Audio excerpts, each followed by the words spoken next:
6 پارے مکمل ہو چکے ہیں اور سورہ مائدہ کی چند آیتیں باقی رہ گئی ہیں سورہ مائدہ کے اختتام میں۔ عیسیٰ علیہ السلام کا تذکرہ اللہ تبارک و تعالیٰ نے قرآن حکیم کے اندر کئی جگہوں پر کیا اور ہمیں معلوم ہونا چاہیے عیسیٰ علیہ السلام کی شخصیت جو ہے ایک واحد ایسی شخصیت ہے جسے اللہ تبارک و تعالیٰ نے زندہ آسمان پر اٹھا لیا ہے،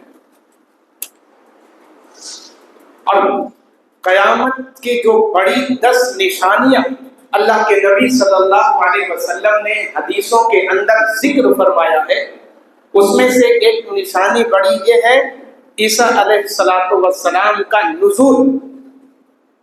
یہ 10 بڑی نشانیوں میں سے ایک نشانی، چونکہ اللہ تبارک و تعالیٰ نے حضرت عیسیٰ علیہ السلام کو فطری موت نہیں دیا، زندہ اٹھا دیا۔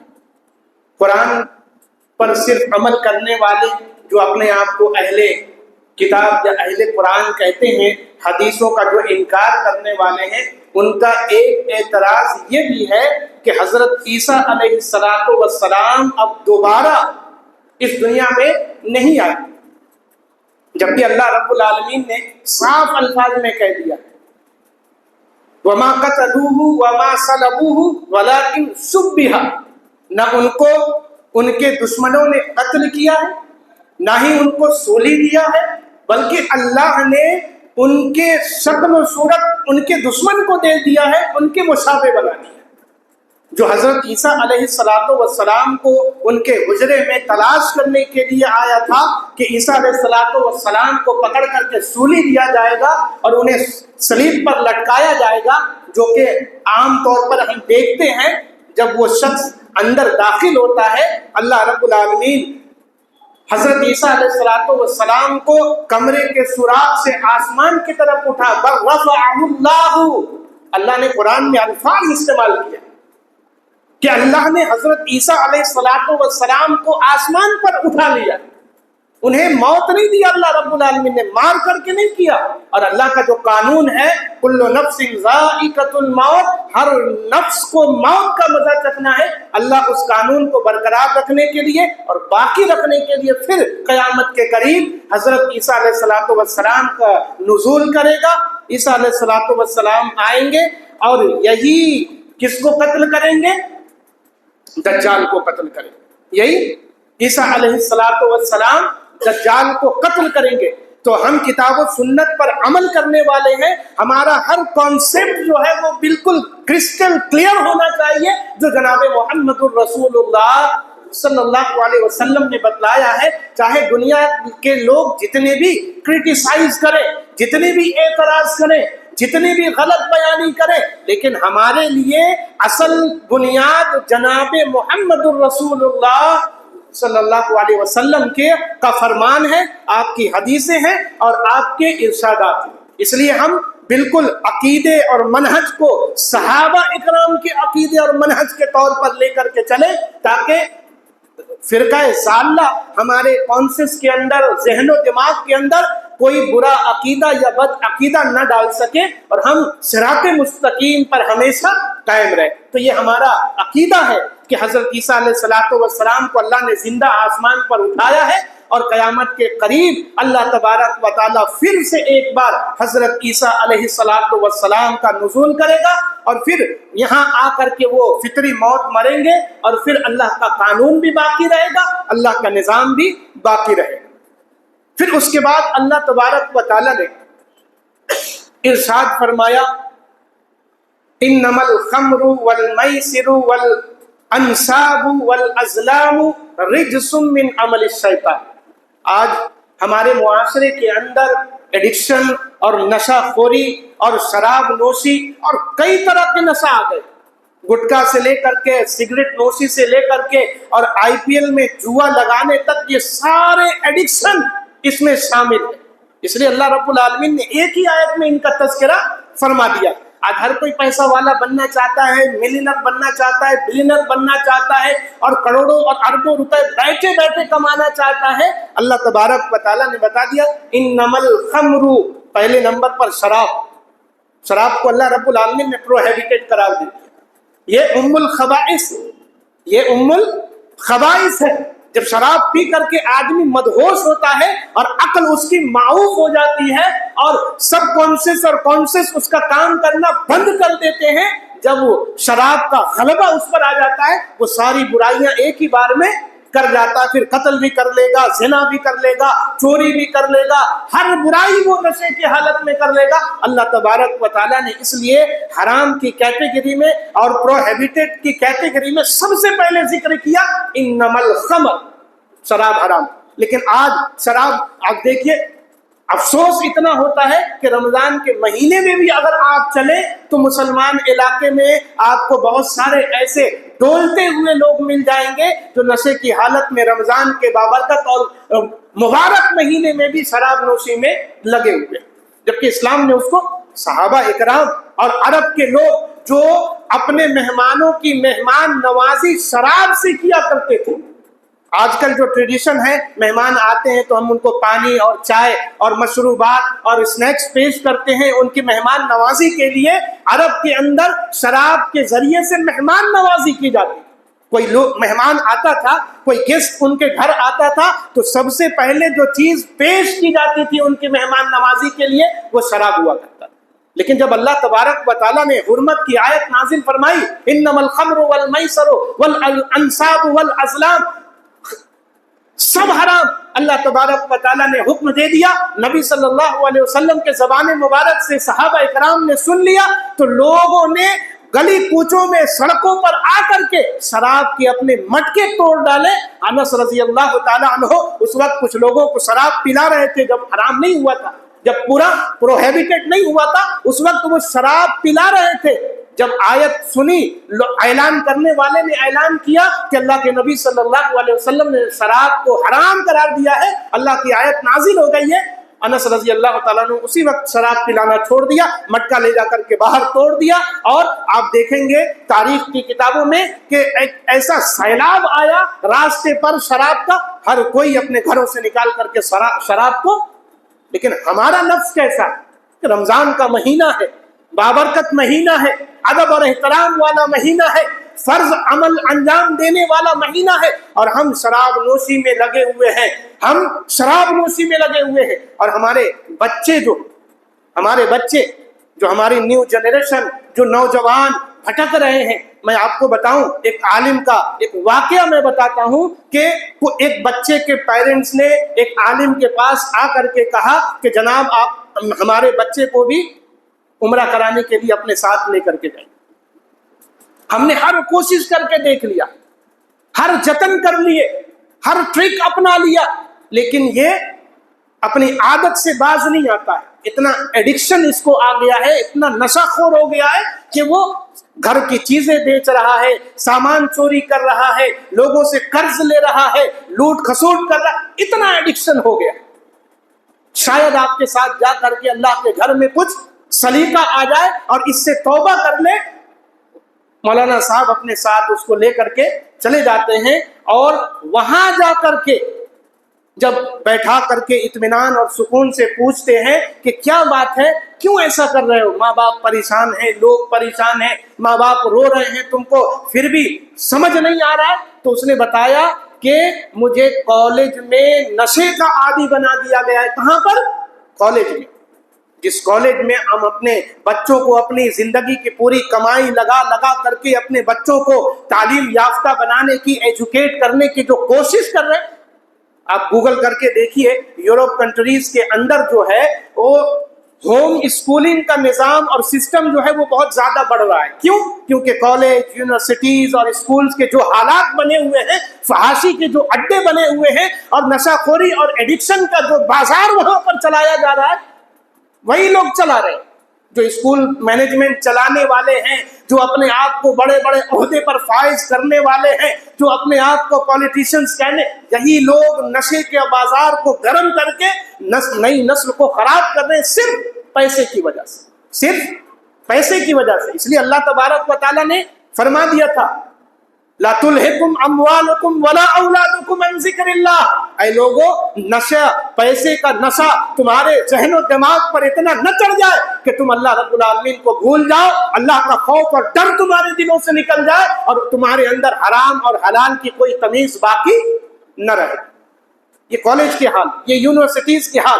ہم اپنے بچے اور بچیوں کو فالو اپ کرتے رہیں. ہماری بچیاں کب جا رہی ہیں، کب آ رہی ہیں، کیسے جا رہی ہیں، کس کے ساتھ جا رہی ہیں، کس کے ساتھ کلاسز بنک کر کے کہیں دوسری جگہ تو نہیں جا رہی. یہ پیرنٹنگ کا ایک حصہ ہے.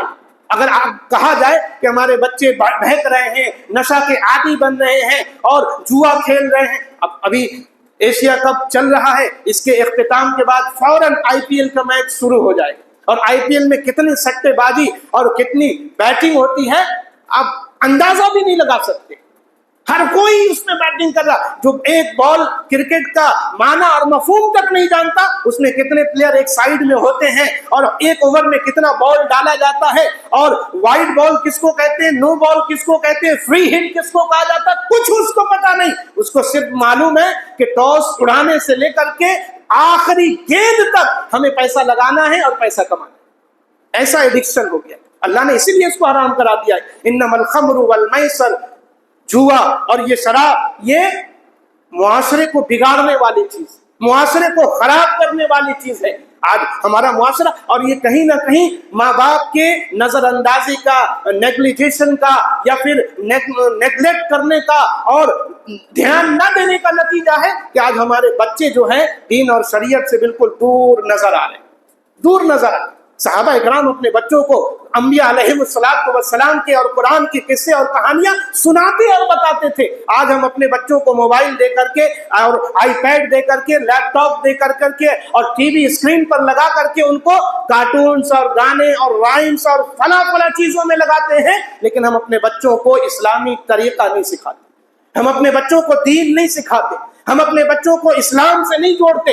ہم اپنے بچوں کے ذہن و دماغ میں بچپن سے انبیاء علیہم السلام کے قصے اور صحابہ کرام کے واقعات نہیں بتاتے. اس کا نتیجہ ہوتا ہے کہ ہمارا بچہ سب کچھ جانتا ہے سوائے دین کے. ہمارا بچہ ہر علم رکھتا ہے سوائے قرآن کے. ہمارا بچہ ہر قصے اور کہانی اور افسانے اور فلمیں جانتا ہے سوائے صحابہ کرام اور انبیاء علیہم السلام کے واقعات کے. اس سے زیادہ افسوس کی بات اور کچھ نہیں ہو سکتی. اس سے زیادہ افسوس کی بات. اس لیے ہم اپنے بچوں کے اوپر نظر رکھیں. ہم اپنے بچوں کی شروع سے اسلام کیوں انبیاء علیہم السلام اولاد کے آنے سے پہلے اللہ کے بارگاہ میں رو رو کر کے دعائیں کرتے تھے. رب ہب لی من الصالحین، رب ہب لی من الصالحین، رب اجعلنی مقیم الصلاۃ ومن ذریتی. کیوں دعائیں مانگتے؟ فضول تھی ان کی دعائیں. سوچ، ان کا کانسیپٹ، ان کا پری پلاننگ کرنا بیکار تھا. نعوذ باللہ. نہیں، اللہ رب العالمین ساری چیزوں میں برکت عطا کرنے والا ہے. نسل کو اچھا بنانے والا، اس کو بچانے والا، برائیوں سے نکالنے والا، نیکیوں کی توفیق دینے والا اور برائیوں سے ان کو محفوظ رکھنے والا اللہ رب العالمین کی ذات ہے. وہ اللہ رب العالمین کے سامنے جب گر گڑاتے ہیں، اللہ رب العالمین ان کے نسل کے اندر برکت دیتا ہے. ان کی نسل کو باقاعدگی کے ساتھ اللہ رب العالمین متشرع بناتا ہے. شریعت کو فالو کرنے والا، دین پر عمل کرنے والا، اللہ کے سامنے جھکنے والا، انبیاء علیہم السلام اور صحابہ کرام کی عزت و تکریم کرنے والا. اس کی پلاننگ شروع سے ہونی چاہیے. ہماری پلاننگ کب ہوتی ہے؟ جب بچہ بگڑ جاتا ہے، جب بچہ دائرہ سے باہر نکل جاتا ہے، جب بچے کے اندر گندگی اور خرابی آ جاتی ہے. اور انبیاء علیہم السلام کب سے تیاری کر رہے ہیں؟ ابراہیم علیہ السلام کو ابھی اولاد نہیں ہوئی لیکن دعا مانگ رہے ہیں. ابراہیم علیہ السلام کے پاس اولاد آ گئی، اللہ سے کہہ رہے رب اجعلنی مقیم الصلاۃ ومن ذریتی. نبی ہے لیکن پھر بھی اپنے لیے اور اپنے ذریت، اپنے اولاد، اپنی نسل کے لیے دعائیں مانگ رہے ہیں. اے اللہ، مجھے اور میری آنے والی اولاد کو تو نمازی بنا دے. اب ہم مہینے میں نمازیں، مسجدیں بھری رہتی ہیں، علماء کرام کی تقریریں لوگ سنتے ہیں، روتے رہتے ہیں، پھر 11 مہینے وہ سر نظر نہیں آتے، نہ فجر میں، نہ ظہر میں، نہ عصر میں، نہ مغرب میں، نہ عشاء میں. کیسا اسلام ہمارے پاس، کیسا دین ہمارے پاس ہے. اور آج تراویح کا جو ٹرینڈ بن چکا ہے کہ بالکل نہ یعلمون سمجھ میں آتا ہے، نہ تعلمون سمجھ میں آتا ہے. تراویح کے پڑھنے کا مقصد کیا ہے؟ قرآن کی سماعت، قرآن سننا، اس میں بھی اجر و ثواب ہے، اور اس سے بھی کہیں زیادہ بڑھ کر کے اپنی زندگی میں اس کا امپلیمنٹیشن کرنا، جو ہم سن رہے ہیں، جو سیکھ رہے ہیں، جو پڑھ رہے ہیں، اس کو اپنی زندگی میں شامل کیا جائے، شامل کیا جائے۔ اسی سورہ مائدہ کی آیت ہے، غالباً 188 نمبر کی آیت ہے۔ اللہ تبارک و تعالیٰ نے عذاب کے بارے میں اور بخشش اور رحمت کے بارے میں اس میں تذکرہ فرمایا، بخشش اور رحمت کے بارے میں تذکرہ فرمایا ہے اللہ تبارک و تعالیٰ نے۔ ان تعذبہم فانہم عبادک، اے اللہ اگر تو ان بندوں کو، اپنے بندوں کو تو عذاب دے، ان کو عذاب سے دو چار کرے، یہ تیرے ہی بندے ہیں میرے پروردگار۔ وَإِن تَغْفِرْ لَهُمْ فَإِنَّهُ غَفُورٌ رَحِيمٌ، اور اگر تو ان کو معاف کر دے اور بخش دے تو تو بہت بڑا رحم کرنے والا، بخشنے والا، معاف کرنے والا ہے۔ امام ابن قیم رحمہ اللہ فرماتے ہیں اللہ کے نبی صلی اللہ علیہ وسلم نے رات کی نماز میں پوری رات بھر یہ آیت پڑھتے رہے اور تلاوت کرتے رہے، پوری تہجد میں صرف ایک۔ آج ہم ایک رات میں پورا قرآن پڑھ لیتے، ہم 3 رات میں قرآن ختم کر لیتے ہیں کہ ہم کو تجارت کرنا ہے، ہم کو بزنس کرنا ہے، ہم کو کاروبار چلانا ہے۔ 5 دن میں قرآن ختم کروا دیتے ہیں حفاظ اکرام سے، کیونکہ ہم کو پیسہ کمانا ہے۔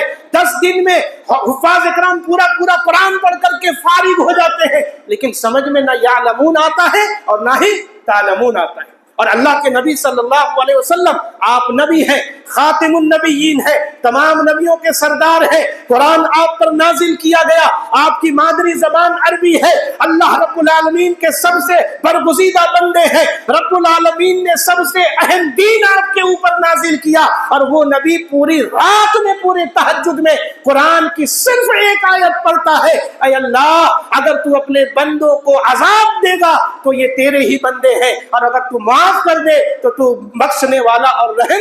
ہم نے کبھی اس غور و فکر کے ساتھ قرآن کی آیتوں میں کا مطالعہ کیا ہے، اس کا ریسیٹیشن کیا ہے؟ بارہا ہم پورا قرآن ختم کر لیتے ہیں، غور و فکر نہیں کرتے، سمجھتے نہیں، سمجھنے کی کوشش ہم نہیں کرتے ہیں۔ یہی وجہ ہے ہمارے معاشرے کے اندر اتنا بگاڑ ہے، ہمارے معاشرے کے اندر اتنی خرابی ہے، ہمارے معاشرے کے اندر نشہ خوری ہے، زنا کاری ہے، ایڈلٹری ہے، شراب نوشی ہے، سارا بگاڑ۔ وہ اللہ کے نبی صلی اللہ علیہ وسلم نے فرمایا تھا، وہ حدیث مجھ کو ابھی یاد آ رہی ہے، اللہ کے نبی صلی اللہ علیہ وسلم نے ارشاد فرمایا تھا لِيَكُونَنَّ مِنْ أُمَّتِي أَقْوَامٌ يَحِلُّونَ الْحِرَ والخمر والمعازف، بخاری شریف کی روایت، بخاری شریف کی روایت۔ امت محمدیہ کے اوپر ایک وقت ایسا آئے گا، ایک ایسا دور آئے گا کہ وہ زنا کو، میوزک کو، حرام خوری کو، بدکاری کو، سب کو جائز سمجھیں گے اور حلال سمجھیں گے، اور پورا معاشرہ اس میں ڈوبا ہوا ہے، پورا معاشرہ اس میں ڈوبا ہوا ہے۔ آج ہم اپنے معاشرے کے اندر نگاہ اٹھا کر کے دیکھیں، ہم آبزرویشن کریں، مشاہدات کریں اپنے آس پڑوس کا، اپنے گھر کا، اور بچوں کا، اسلامی جنریشن کا، کہ کس راہ پر وہ نکل چکے ہیں اور کتنا بگاڑ ہمارے اندر آ چکا ہے۔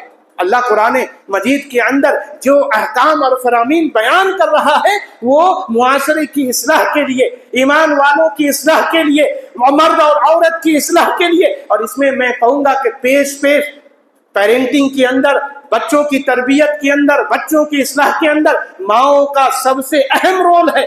باپ تو کمانے کے لیے گھر سے باہر چلا جاتا ہے، ماں کی ذمہ داری اور رسپانسبلٹی ہے، بہنوں کی ذمہ داری اور رسپانسبلٹی ہے، بیٹیوں کی ذمہ داری ہے کہ وہ بچوں کی اسلامی تربیت کرے، جیسے صحابہ صحابیات اپنے بچوں کو اسلام اور دین سکھایا کرتے تھے، اللہ کی کتاب سے ان کا تعلق قائم کیا کرتے تھے، اللہ کی کتاب کے واقعات ان کو سنایا کرتے تھے۔ اس طریقے سے ہم اپنے بچوں کو سکھائیں، بتائیں، سمجھائیں، ان کے کانسیپٹ کے اندر اسلامی تعلیمات کو پیوست کریں، تاکہ ہمارے بچے اور بچیاں دین اور شریعت شریعت سے انحراف کرنے والے اور بغاوت کرنے والے نہ بنے، رمضان کا انتظار کرنے والے نہ بنے، یا پھر اور کسی دن کا انتظار نہ کرنے والے بنے، بلکہ پابندی کے ساتھ ہمیشہ اللہ کے سامنے آ کر کے اپنے پیشانی کو جھکانے والے بنے، نبی کی عزت و تکریم کرنے والے بنے، نبی کی سنتوں کو زندہ کرنے والے بنے، صحابہ کرام سے انتہا درجے کی محبت کرنے والے بنے۔ ایسے ہم اپنے بچوں کی، اپنے نوجوانوں کی تربیت کریں، ورنہ پھر آخرت میں اللہ ہمارا گریبان پکڑے گا، اللہ رب العالمین پوچھے گا، اور اللہ تبارک و تعالی ہمیں پھر اس کا کی سزا بھی دے گا۔ اللہ ہمیں نیک اعمال کی توفیق عنایت فرما۔ الہ العالمین قرآن میں غور و فکر کرنے والا بنا، سمجھنے والا بنا، جو اصل مقصد ہے پڑھنے کے ساتھ ساتھ، سننے کے ساتھ ساتھ اس پر عمل کی بھی ہمیں توفیق عنایت فرما۔ نبی صلی اللہ علیہ وسلم کے سنتوں پر عمل کی توفیق عنایت فرما۔ اسلامی ماؤں، بہنوں اور بیٹیوں کو اپنے بچوں کی اسلامی تربیت کرنے کی اور اپنے گھر کے ماحول کو اسلامی بنانے کی اللہ توفیق عنایت فرما۔ آمین۔ اقول قولی ھذا استغفر اللہ لی ولکم ولسائر المسلمین فاستغفر انہ هو الغفور الرحیم۔ السلام علیکم ورحمۃ اللہ وبرکاتہ۔